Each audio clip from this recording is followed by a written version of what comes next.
I am so honored to bring to the show right now Laphonza Butler, president of Emily's List, who's going to talk to us about this nomination.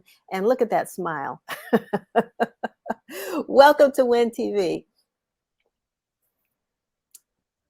Okay, we might need you to unmute because we can't hear you. Oh, she's not muted. If she did a Zoom or anything on a computer, the mic is being used by something else. So oh, yeah. Ms. Butler, we might have to get you to go. She said, Shevry's explaining that if your mic not working, and if it was connected to something else you were using earlier. I know you've been backed up with interviews today, and we certainly are glad that you were able to join us. Can you hear me? Can I hear you now? Can you? Let's try that. Can you hear me? There you are. Yes, we're good. So you don't have to go out. Thank you. Thank you. Thank you. So how are you today? I am doing well and meeting you at your excitement. It is an incredible celebration for the country today. So I'm glad to be here with you. So the one thing, let's go back, because when President Biden made this commitment, and some say he made it to Black America, but I think he made it to America, that he would nominate a Black woman. You know, you've been with Emily's List. You've worked with women who are striving to get elected into political office. What was your first thought? When he made the commitment, or when he made the commitment? When he made the commitment. When he made the commitment, you know, I heard it as you heard it, Denise. I really heard it as a commitment to America, and in my spirit, I said it. You know, it's about time.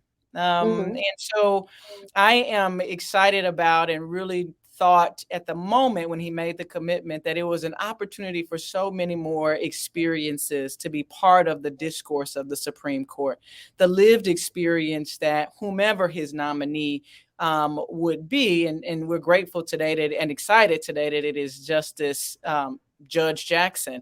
But there will be so many experiences of women and girls all across the country who would finally be a part of the conversation at the highest court of the land. And so I was excited when he made the commitment then, and I am incredibly excited today to not only celebrate her nomination, but frankly, to call attention to her experience and credentials.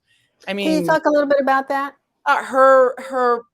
The fact that she has been confirmed by the U.S. Senate, as you mentioned, 3 times before.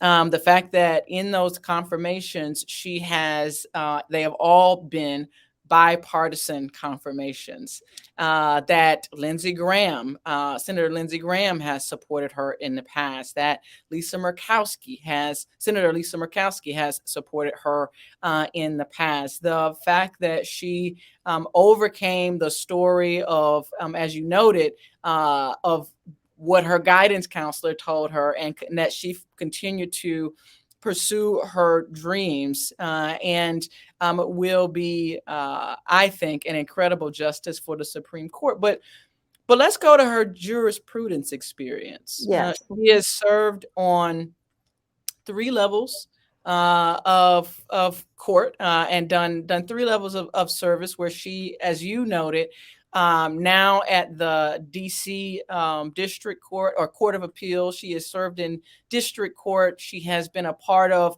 the National Sentencing Commission. She has been a federal defense attorney. When was the last time that someone has such a well-rounded body of experience that was nominated to the court? She has published over, I believe, 600 rulings in her career as a judge, and I think, of course, it should be examined, and we should have a thorough engagement. But I am undoubted that the White House has really gone through a rigorous process to put forward an incredibly qualified legal mind for consideration of the U.S. Senate. And she is a Black woman that is also making history as the first Black woman nominated. So incredibly qualified, and a great day to be advancing her name forward.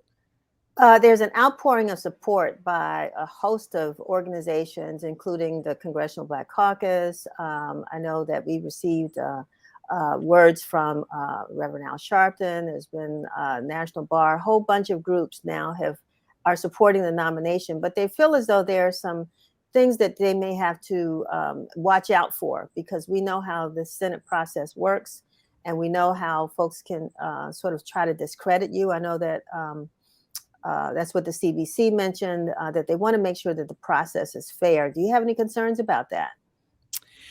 Look, this is a process that should be, Denise, designed to engage and interrogate the credentials, the experience, the jurisprudence, ideology of Judge Jackson, and at any time that it goes outside the bounds of her qualifications, her character, I would have concerns, because that's when you know that it's not about her nomination. It becomes about partisan politics. And so, of course, I think we are all right to be concerned, but I think that we are also right to be incredibly confident in her eventual confirmation. But we've got to be vigilant. We've got to make sure that she's not the victim of a character assassination that is unjust and undue and irrelevant to how she would show up as a justice on the U.S. Supreme Court. And Denise, we have seen this at Emily's List. We work every day to elect women up and down the ballot. And when you're a history maker, oftentimes, whether you're the first woman to represent your school board, or the first woman to be elected governor, oftentimes when you are the first, your credentials are questioned. And what we have found is that when you are the first, it usually is a demonstration that you have impeccable credentials, that you are so qualified, that you have worked to gain the trust, to earn the trust of so many in your community. And I think that is what we are going to find with Judge Jackson, that even as there may be those who will attempt to derail the process and make it about other things, that what America is going to see in this process is that she is a nominee that we all should be proud of because she is so qualified. I want to just switch really quickly as we kind of wind things up. But we've already seen the Republican National Committee begin to throw daggers. And the points that they're making is that even if she is nominated or confirmed, that it really doesn't mean much, because of all the reasons that the Republican Party believes that Biden's been a disappointment to Democrats. And one of the things that we hope to do next week in an article that we do, Stacey Brown will do for us for the Washington Informer, is to point out why this nomination, regardless of who it is important to Black Americans. That it's important to have a Black person. Well, we have one, so I mean, I guess that's the issue. But at any rate, why this nomination should be important to Black America. And it's not just about her being, a good candidate, but what it means for us in our daily lives. And is that something you can speak to as well? Hey, Denise, I have a 7-year-old daughter, little Black girl who's in the first grade, and who every day talks to me about what she dreams for herself, what she dreams for her classmates, what she dreams for her community and those around her. And I think the nomination of Judge Jackson is another conversation that my daughter will have with me, and most importantly, that America's daughters can have about the things that they can now dream and aspire to be. And when you have the privilege of being represented anywhere and everywhere you choose, you can say that a nomination like this doesn't mean anything. But when you are from a community where you've had to fight to belong at every table, when you have been shut out of every room, to have the ability to see yourself and to dream of what kind of contribution you can make to make your community stronger, to make your country stronger. I think that means something. And it means something not just to my little girl, but for every girl around this country, that they themselves and the friends that they engage with every single day can indeed be anything that they want and wherever they want in order to build the kinds of communities that they know that they deserve. And so it means something, and it is a big deal. And shame on those who would think otherwise. And also the fact that the power of this, I don't know if I can't remember if it's the first, second, or third estate, but it's one of the estates, the power and influence that has over our daily lives. I mean, mask mandates, voting rights, abortion rights, where we go to school, transportation, every issue that goes through the Congress sometimes has to be vetted through the Supreme Court. And we don't really look at the Supreme Court as we might look at our local council member. Sure. But that all those rulings, and if we don't have a seat at the table and a voice in the conversation, right, that means that we're left out.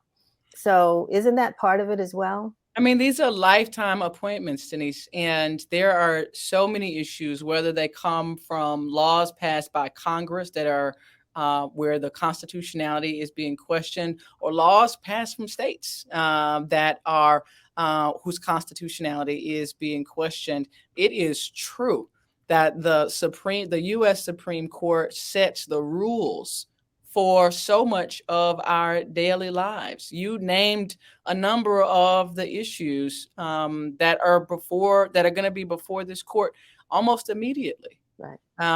Abortion is in front of them now. This is a court that already chose to gut the Voting Rights Act and all of the implications that has on who and how voting happens in this country.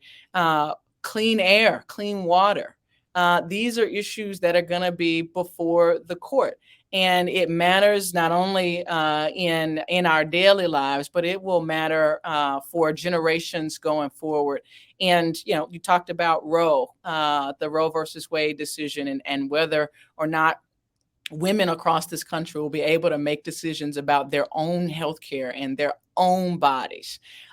This is going to, again, those issues that will determine the future of a woman and her right and the construct of her family forever. And so, yes, it is a court. It is a body that has impact on our everyday lives. And we should, as voters, as citizens, we should care very deeply who is appointed to these positions. There are only 9 of them. We should care very deeply who's appointed to these positions, because it does matter to our daily lives and regular issues every single day.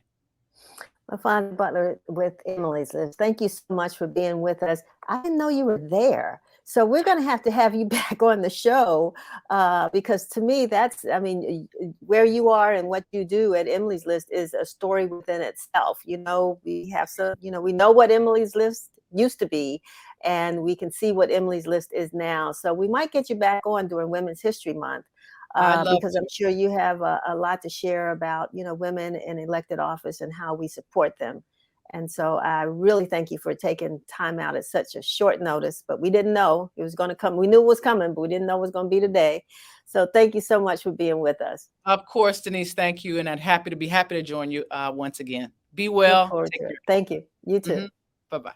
Bye-bye. Where do you come to get